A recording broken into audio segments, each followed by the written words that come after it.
जी, hello बच्चों, कैसे हैं आप लोग? बेटा हम लोग पढ़ रहे हैं एडमिशन ऑफ अ पार्टनर और अब तक जो हमने क्लास करी है तकरीबन 2 क्लास कर चुके हैं calculation of new profit sharing ratio का और ये तीसरी क्लास है इसकी। तो ये तीसरी क्लास में जो अभी तक 2 क्लास में हमने कवर किया है वो 1 to 8 क्वेश्चन हमने कवर कर लिया। क्वेश्चन नंबर 9 से हम लोग स्टार्ट करेंगे और ये जो क्वेश्चन नंबर 9 है इस पीएसआर प्रॉफिट शेयरिंग रेशियो का सबसे इंपॉर्टेंट क्वेश्चन है। इसमें तकरीबन 6 अलग अलग क्वेश्चन दे रखे हैं और एग्जाम में जब भी कभी क्वेश्चन होता है, चाहे वो बोर्ड का हो, चाहे वो यूनिट टेस्ट हो, प्री बोर्ड हो, कोई भी सिचुएशन में अगर टेस्ट लिया जा रहा है, एग्जाम हो रहा है आपका, तो ये क्वेश्चन नंबर 9 जो है आपको सारा कवर कर देता है। कभी भी आपको रिवीजन करना हो, क्वेश्चन नंबर 9 आप रिवाइज कर लीजिएगा। इसमें हर तरीके के क्वेश्चन मैंने आपको जैसे कि 2 कैटेगरी बताई है पीएसआर में, तो इसमें दोनों कैटेगरी के क्वेश्चन आपको कवर किए जाएंगे। तो चलिए स्टार्ट करते हैं क्वेश्चन नंबर 9 से हम लोग। और ये बेटा क्वेश्चन नंबर 9 में हम लोग पार्ट 1 पे आते हैं। पहले इसमें जो पार्ट 1 है लिखा हुआ R and T R partners in a firm sharing profit in the ratio of 3:2। R और टी जो है वो पार्टनर्स है, उनका प्रॉफिट शेयरिंग रेशियो जो है बेटा वो 3:2 है। S joins the firm, S इसमें नया पार्टनर है और आर सरेंडर, ध्यान दीजिएगा, R surrender, surrender word sacrifice के लिए होता है कि आर ने सरेंडर किया, आर ने अपने पास से शेयर्स दिए हैं, तो आर सरेंडर 1/4। अगर बात यहीं तक रुकती तो कोई प्रॉब्लम नहीं था, लेकिन आगे एक लाइन बोला कि R surrender 1/4 of his shares, मतलब आर के पास जितना भी शेयर है उसका 1/4 तो उसने सरेंडर कर दिया, उसने सेक्रीफाइस कर दिया। आगे लिखा हुआ बेटा टी ने 1/5 shares, 1/5 of his shares in favour of S. इन दोनों ने, आर ने और टी ने, दोनों ने ही सेक्रीफाइस किया है। किसके फेवर में सेक्रीफाइस किया? एस के फेवर में। इन दोनों ने सेक्रीफाइस किया। तो एग्जैक्ट अमाउंट नहीं बताया गया कि 1/5 सिर्फ सेक्रीफाइस नहीं है, जितना भी एस का शेयर था 1/5 करा उसका, उतना सेक्रीफाइस किया टी ने। तो हमें कैलकुलेट करना पड़ेगा सेक्रीफाइस किसने किया है और क्वेश्चन ने बोला क्या है। तो आप क्वेश्चन नंबर 9 के स्टार्टिंग में आप देखें तो लिखा हुआ find the new profit sharing ratio, यानी प्रॉफिट शेयरिंग रेशियो आपको कैलकुलेट करना है। ठीक है बेटा, तो चलिए स्टार्ट करते हैं अब हम लोग इसको। आइए क्वेश्चन पे आते हैं, पहुंचते हैं वहां पे, फिर बात करते हैं। तो आइए बेटा, मैं यहाँ पे क्वेश्चन नंबर 9 का फर्स्ट पार्ट हम लोग सॉल्व कर रहे हैं और उसमें जो जो पॉइंट है गिवन उसको एक बार लिख लेते हैं। जैसे कि यहाँ पे एक ओल्ड रेशियो गिवन है, तो मैं इसको लिख दे रहा हूँ कि ओल्ड रेशियो कितना है। तो ओल्ड रेशियो बेटा मेरे पास 3:2 और पार्टनर्स का जो नाम है वो है आर एंड टी। अच्छा सर, एस जो है इसमें एडमिट हो रहा है, तो एस का न्यू शेयर होगा।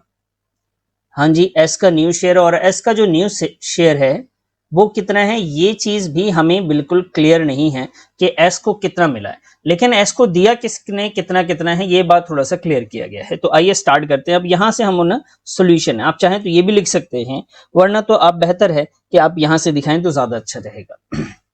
चलिए जी, हम यहाँ लिखते हैं जी, सबसे पहले एक बात जो लाइन लिख रखी है उन्होंने उसके बारे में बात करते हैं। उन्होंने लिख रखा आर सरेंडर्स, ये है क्वेश्चन में लिखी हुई line, R surrenders 1/4 of his share.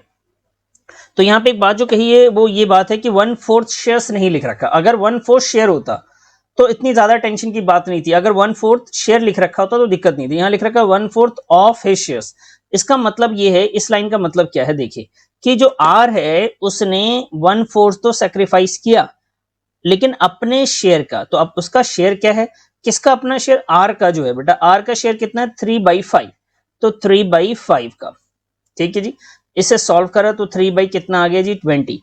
पता है आप ना बचपन में करे होंगे, छोटी क्लासेस वगैरह में आपने देखा होगा, कई बार ऐसे लिखा रहता। तो मैं यहाँ पे एक एग्जांपल दे रहा हूँ आपको। आपने देखा होगा बचपन में पढ़ा था हमने 2/10 ऑफ 100 इज इक्वल टू, ऐसे रहता था। तो 2/10 मल्टीप्लाई बाई 100 कर देते थे हम लोग। समझ में आ रही बात? इस तरीके से वो इसको, क्वेश्चन ये होता था, बहुत छोटी क्लास में होता था, थर्ड फोर्थ की बात होगी, उसमें हम जाके इसको सॉल्व करते थे। तो यहाँ पे भी आपको क्लियर ये बात समझ में आ रही है कि ये जो ऑफ शेयर्स दे रखा है इसका मतलब कि आपको यहाँ पे मल्टीप्लीकेशन आपको करना पड़ेगा उसके शेयर से। तो आर सरेंडर, यहाँ पे आप आर सेक्रीफाइस भी लिख सकते हैं, कोई प्रॉब्लम नहीं। तो R surrender 1/4 of his shares, तो 1/4 लिखा, ऑफ हिज शेयर्स था, हिज शेयर्स मतलब यहाँ पे आर की बात हो रही है, तो आर का जो शेयर है वो लिख दिया। इसका मतलब यह है कि इसने अपने हिस्से का 3/20 सेक्रीफाइस कर दिया। इसी तरीके से हम आर के अलावा जो दूसरे पार्टनर हैं टी, हम उसकी अगर बात करें तो यहां लिखा हुआ T surrenders, T surrender 1/5 1/5 of his share. तो आप क्या करेंगे सर, ये 1/5 लिया, ऑफ हिज शेयर है तो मल्टीप्लाई कर दीजिए। 3/5 को आप क्या लिखेंगे, तो आप 2/5 लिख दीजिए। मतलब एक पार्टनर अगर 3/5 था तो टी का कितना हो गया, 2/5 हो गया। इसे सॉल्व करेंगे तो 2 कितना आ जाएगा बेटा, 25 आ जाएगा। तो टी सरेंडर है, यानी टी सैक्रिफाइस आप बोल सकते हैं, ठीक है। अच्छा सर, तो ये हमारे दोनों के सैक्रिफाइस निकल के आ गए। अब क्या करें जी, तो बहुत सिंपल है। अगर आर ने ये सैक्रिफाइस किया 3/20, टी ने सैक्रिफाइस किया 2/20, तो हम इसी तरीके से न्यू शेयर्स वगैरह निकाल सकते हैं। देखिए आर के, अगर हम न्यू शेयर की बात करें कि आर का जो न्यू शेयर क्या होगा, तो ध्यान से देखिएगा कि आर के पास जितने भी शेयर पहले थे बेटा, आर के पास पहले कितना था, तो आर के पास पहले से था 3/5। अब आर के पास आया या गया, तो सरेंडर कर रहा है तो जाहिर सी बात उसके पास से जा रहा होगा। उसके पास से कितना जा रहा है, 3/20। ये आ गया जी 3/20। इसे सॉल्व कर लेंगे, 20 इसका एलसीएम ले लिया हमने, और ये आ गया जी 12 - 3 और 9/20। आर के बाद क्या है, टी है, यहां पे लिखा हमने टी न्यू शेयर। अच्छा सर, कितना भाई, 2/5 माइनस, तो टी ने कितना सरेंडर किया, 2/25 सरेंडर कर दिया। सॉल्व करा जी, 25, 5, 10, 2, ये कितना है जी, 8/25 आ गया। तो ये न्यू शेयर्स आ गए आर और टी के। आपको पता चल गया होगा जो भी इसके पास पहले था वो उसमें से कुछ अमाउंट जो है उसने सेक्रीफाइस कर लिया था, इसलिए इतना बच रहा है इसके पास। और देखिए आर टी हो गया। अब बात करते हैं नए पार्टनर्स का नाम क्या है, एस। एस का न्यू शेयर कितना है भाई, तो एस का जो न्यू शेयर है वो है जितना आर ने सरेंडर किया, जितना टी ने सरेंडर किया। तो आर ने जो सरेंडर किया बेटा वो 3/20 सरेंडर किया। टी ने कितना किया सर, तो 2/25 सरेंडर किया। तो ये इसका एस को मिला। जाहिर सी बात अगर मैं किसी को दे रहा हूं और दूसरा बंदा भी उसी को दे रहा है, तो दोनों जितना मिला के दे रहे होंगे उतने तो सामने वाले के पास पहुंचेगा। तो यही बात यहां पे आ रही है। हम इसका अब हम एलसीएम आप निकाल लें और आपको पता लग जाएगा कि एलसीएम के बाद आंसर क्या आएगा।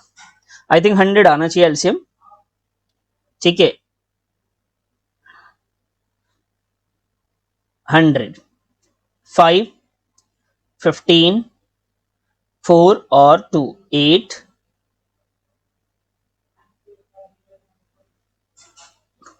23/100। समझ में आई बात। एस का जो न्यू शेयर है वो 23/100 आ गया।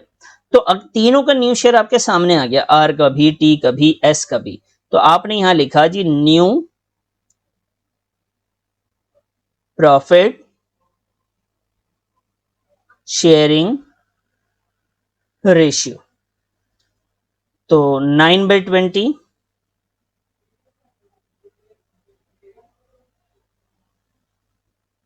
8/25, 23/100। ठीक है बेटा, बेस इक्वल कर लीजिए। 20 को आप 100 करने की कोशिश करें तो 5 से मल्टीप्लाई आपको करना पड़ेगा। 25 को करेंगे तो 4 से इसको मल्टीप्लाई करना पड़ेगा। तो रेशियो क्या हो जाएगा बेटा, तो इसका रेशियो जो हो जाएगा 45, 32, 23। ये न्यू प्रॉफिट शेयरिंग रेशियो हो जाएगा। ठीक है, आपको दिख नहीं रहा तो ये देख लिया आप। यहां तक तो वैसे भी आप लोगों ने खुद ही कर लिया होगा। तो यहाँ इस क्वेश्चन में जो इंपॉर्टेंट पॉइंट था वो सिर्फ ये था, जब 1/4 ऑफ हिज शेयर्स लिखा जाए तब आप कैसे सॉल्व करेंगे। एक क्वेश्चन होता है जिसमें लिखा रहता है R surrender 1/4 from his shares. जब फ्रॉम रहेगा तो ये मल्टीप्लाई नहीं होगा, अगर ऑफ रहेगा तब ये मल्टीप्लाई करना पड़ेगा। समझ में आ रही बात। मैं आपको एक एग्जांपल के तौर पे ये चीजें आपको दिखा देता हूं तो आपकी कंफ्यूजन दूर हो जानी है। ठीक है सर, दिखा दे तो थोड़ा तसल्ली हो जाए। आइए बेटा, ये जो क्वेश्चन आप देख रहे थे क्वेश्चन नंबर 9 था, लेकिन इससे पहले हम लोगों ने क्वेश्चन नंबर 2 भी किया था, जिसमें आप देखिए लिखा हुआ है कि 2/7 फ्रॉम रवि। तो हमने सिर्फ रवि में से 2/7 माइनस किया था। 1/7 फ्रॉम मुकेश, तो हमने 1/7 सिर्फ माइनस किया। यहाँ फ्रॉम है मतलब उसके पास से हम 2/7 ले रहे हैं, 1/7 ले रहे हैं। उसने ये नहीं बोला उसके पास जितना भी रखा हुआ है उसका 2/7 ले रहे हैं, तो फर्क है। ऑफ हिज शेयर्स मतलब उसके पास जो भी है उसका आप शेयर ले रहे हैं सॉरी। और फ्रॉम का मतलब है कि उसने क्लियर कर दिया कि भाई मेरे पास से गया कितना है। तो यहाँ पे फ्रॉम था तो आपने डायरेक्टली 2/7 माइनस किया था न्यू रेशियो निकालने के लिए, यही सेक्रीफाइस था। यहाँ बात करें he takes this shares as 1/24 and 1/24 from B, तो 1/24 एंड 1/28 1/8 फ्रॉम बी हमने ये लिया है। तो ये भी क्या हो गया, ये भी हमारा सेक्रीफाइस हो रहा है, साफ क्लियर है। यहाँ पे ऑफ हिज शेयर्स नहीं है तो यहाँ भी मल्टीप्लाई नहीं होगा। 1/6 फ्रॉम बी लिखा हुआ यहाँ पे भी मल्टीप्लाई नहीं होगा। यहाँ पे 1/16 फ्रॉम है तो यहाँ भी मल्टीप्लाई नहीं होगा, डायरेक्ट आप सेक्रीफाइस को मान सकते हैं। अच्छा सर मानना पड़ेगा, सॉरी मान क्या सकते हैं। यहाँ पे लेकिन लिखा हुआ 1/4 ऑफ हिज शेयर्स, तो आपको सेक्रीफाइस पहले कैलकुलेट करना है। 1/5 ऑफ हिज शेयर्स, तो इसका मतलब यहाँ पे भी आपको सेक्रीफाइस पहले कैलकुलेट करना पड़ेगा। तो ये डिफरेंस आपको क्वेश्चन में समझ में आ गया होगा कि जब फ्रॉम रहेगा तो जो वैल्यू आपको दे रखी है वही सेक्रीफाइस है, आपको अलग से मल्टीप्लाई करके सेक्रीफाइस निकालने की जरूरत नहीं। और न्यू रेशियो के लिए आप डायरेक्ट 1/4 1/5 जो भी दे रखा माइनस करेंगे अगर फ्रॉम होता है तो, लेकिन ऑफ हिज शेयर्स है तो पहले सेक्रीफाइस निकालना पड़ेगा, उसके बाद जब सेक्रीफाइस आ जाएगा फिर जाके आप उसे माइनस करेंगे बेटा। ओके सर, तो ये क्वेश्चन नंबर 9 की कहानी थी। अब आते हैं हम लोग क्वेश्चन नंबर 9 के सेकंड पार्ट पे आते हैं, देखते हैं कि जी सेकंड पार्ट हमारा क्या कहता है। आइए बेटा क्वेश्चन इसका जो है सेकंड पार्ट वो देख लेते हैं। लिखा हुआ है A and B are partners, they admitted C for 1/4 shares in the future तो यहाँ पे क्या हुआ है कि ए बी पार्टनर्स हैं। अब ये ए बी जो पार्टनर्स है, अब देखिए तो यहाँ पे कोई ओल्ड रेशियो गिवन नहीं है। ए और बी क्या प्रॉफिट शेयर कर रहे थे ये नहीं पता, तो आप क्या मानते हैं हमेशा, बिल्कुल सही, इक्वली मानते हैं आप। दे एडमिटेड सी फॉर 1/4 शेयर्स, उन्होंने सी को एडमिट कर लिया 1/4 के लिए।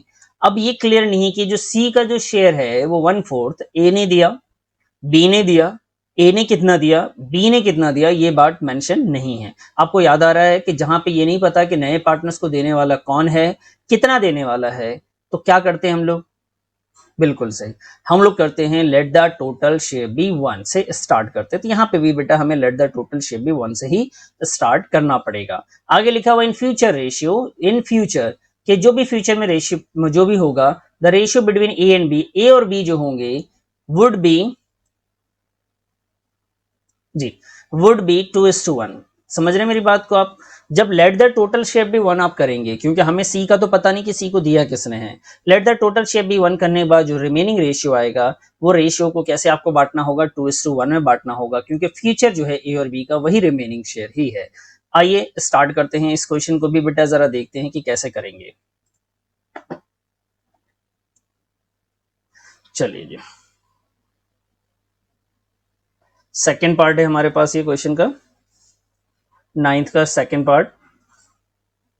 तो इसमें जो पॉइंट है वो मैं लिखना चाहूँ तो पहले बात करूंगा कि ए और बी दो पार्टनर्स हैं, रेशियो इनका 1:1 है, ये है ओल्ड रेशियो। इसमें जो एडमिट हो रहा है वो C admitted as a new partner, as a new partner, और उसका शेयर कितना है बेटा, तो उसका शेयर है 1/4। किसने दिया पता नहीं, तो मैंने बोला था या तो यहां से सॉल्व करें या तो इसको भी आप यहां से सॉल्यूशन माने तो ज्यादा अच्छा है कि वहां पर थोड़ा सा टाइम बचेगा एग्जाम में। लिखते हैं तो कोई प्रॉब्लम नहीं, अच्छी बात है। Let the total share be 1,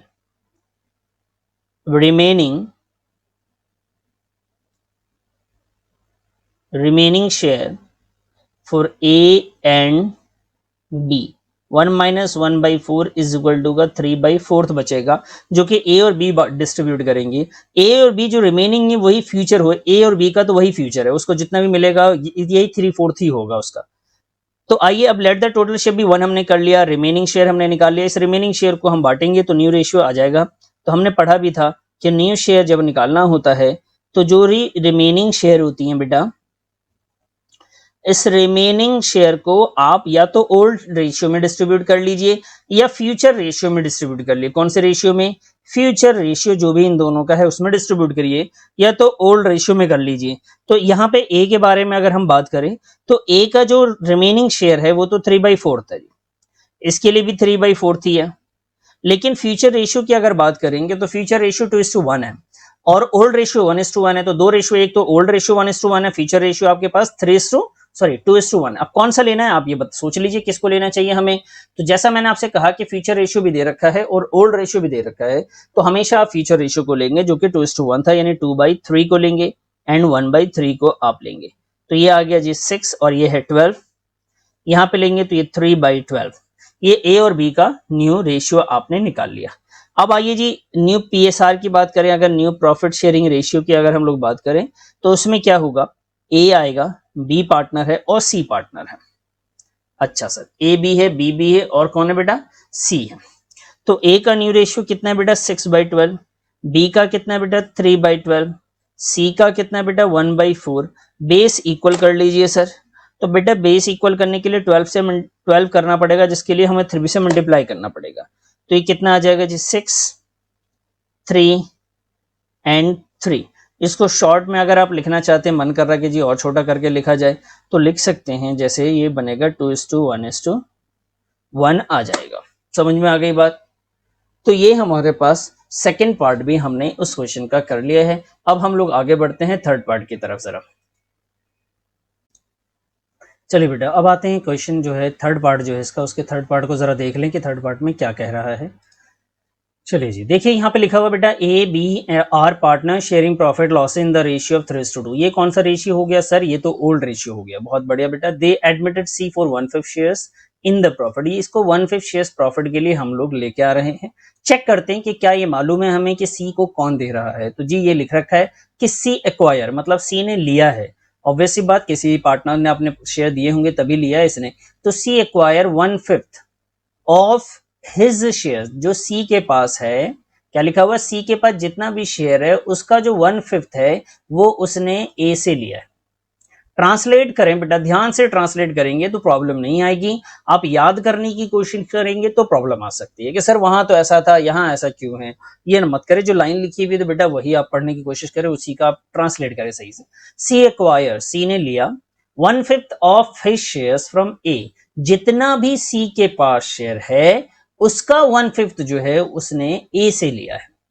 अब इसको अगर मैं दूसरे लफ्ज में कहना चाहूं, दूसरे स्टाइल में, तो मैं ये कहूंगा कि ए ने शेयर तो दिया और वो 1/5 दे रहा है, लेकिन 1/5 अपना नहीं, जितना भी सी के पास है उसका 1/5 देने वाला कौन, ए है। और 1/5 अगर ये दे रहा है तो बाकी पार्ट ऑब्वियस सी बात दूसरा पार्टनर दे रहा होगा। बताए या ना बताए थी तो मालूम चल जाता है भाई, आपके पास 100 रुपए, उसका 80 रुपए अगर मैं दे रहा हूं तो दूसरा पार्टनर कितना दे रहा है, 20। ये तो मालूम चलता है ना सर। तो यहाँ पे सी को देने वाला कौन है, ए। तो ए कितना दे रहा है, तो जितना भी सी के पास है उसका 1/5 पार्ट ए दे रहा है। तो आइए पार्ट नंबर है 3, मैं 1 मिनट लिख लेता हूं पहले इसको। क्या क्या चीजें हैं इसमें। एक तो ओल्ड रेशियो आपके पास है बेटा, पार्टनर्स का नाम ए और बी है। ओल्ड रेशियो बेटा 3:2। सी इसमें आ रहा है कितने शेयर के लिए, तो सर 1/5 शेयर्स के लिए आ रहा है। ठीक है जी। अब आइए सी एक्वायर वाली बातों को हम लोग थोड़ा सा समझने की कोशिश करेंगे।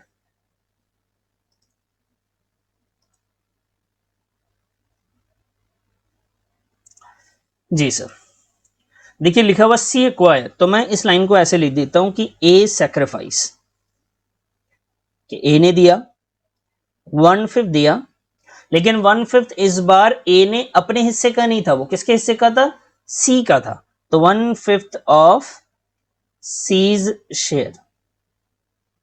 तो 1/5 और सी का जो शेयर है वो भी 1/5 है। तो ये तो हो गया जी 1/25।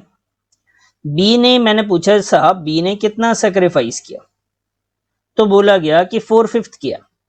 और इसने, पता है आप सेंटेंस देखेंगे तो फ्रॉम बी लिखा हुआ, तो आप कंफ्यूज हो जाएंगे, आपको लगेगा सर ये तो डायरेक्ट गिवन है। नहीं सर, आप पूरी लाइन को पढ़े तो सी, जो सी का स्टेटमेंट आप पढ़ेंगे तो सी ने बोला कि भाई अपने हिस्से का 1/5 मैंने ए से लिया और 4/5 हमने बी से लिया। तो अपने हिस्से का, उसने पहली लाइन बोल दी थी कि अपने हिस्से का 1/5 मैंने ए से लिया। तो अपने हिस्से का ए से 1/5 ले रहे हैं, तो बाकी हिस्सा अपने हिस्से का कितना दूसरे से ले रहे होंगे। तो बी सेक्रीफाइस 4/5 ऑफ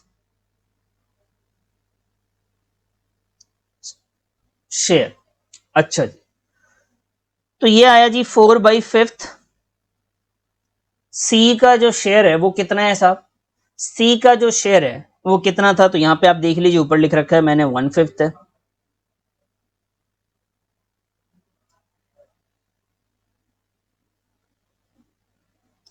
ठीक है, ये हो गया सीन। देखिए बेटा, तो ये जो अमाउंट है 1/20, ये तो आ गया 4/20, ये बात समझ में भी आ गई होगी आपको। तो हमेशा ध्यान देंगे लैंग्वेज पे, लैंग्वेज आप समझ रहे हैं, बहुत अच्छे से उसको ट्रांसलेट कर पा रहे हैं, तो फिर तो आपको प्रॉब्लम नहीं होगी। आपने सिर्फ डायरेक्ट पढ़ना चाहा कि शेयर है 1/5 तो भाई प्लस होता है या माइनस होता है, सरेंडर में माइनस होता है, तो फिर दिक्कत हो जाएगी। तो आप ऐसा काम ना करें, आप उसको जरूर रीड करें एक बार। अब बात करते हैं ए और बी का सेक्रीफाइस निकाल दिया, और ए और बी का अब हम लोग न्यू रेशियो भी निकाल सकते हैं। यहाँ पे लिख देंगे ए इज न्यू शेयर। तो ए का न्यू शेयर जो इसके पास ओल्ड था पहले, वो था बेटा 3/5, और ए ने जो सेक्रीफाइस कर दिया वो 1/25 है। ठीक है, इसको अब हम लोग सॉल्व कर लेते हैं। ये कितना आया जी, 25, 15, 1, 14/25। यहाँ आते हैं जी 20 न्यू शेयर, 2/5 माइनस का 4/25 और 25, 10 में से 4, ये आया जी 6/25। ठीक है, तो ये तो इसके न्यू रेशियो हो गए। अब तीनों के न्यू रेशियो हमारे सामने आ चुके हैं। सी का तो हमें पहले से ही पता था, तो यहाँ पे लिखा जी हमने 14/25, 6/25 और 1/5 जो है, इसका बेस अगर हमें इक्वल कर लें तो रेशियो बन जाएगा। आइए जी बना लेते हैं। कितना बना बेटा, ये बना 14, 6 और 5, ये न्यू प्रॉफिट शेयरिंग रेशियो हो गया। समझ रहे हैं? तो ये हमारे पास न्यू प्रॉफिट शेयरिंग रेशियो है। हमने 3 क्वेश्चन इसके कर लिए हैं। इस पार्ट में टोटल जो है, इसमें टोटल हो रहे हैं बेटा 6 क्वेश्चन। तो अभी तक हमने 3 कर लिए, 3 और हैं, तो ज़्यादा मुश्किल नहीं है, वो तो और आसान है। चलिए उसको भी कर ही लेते हैं एक एक करके।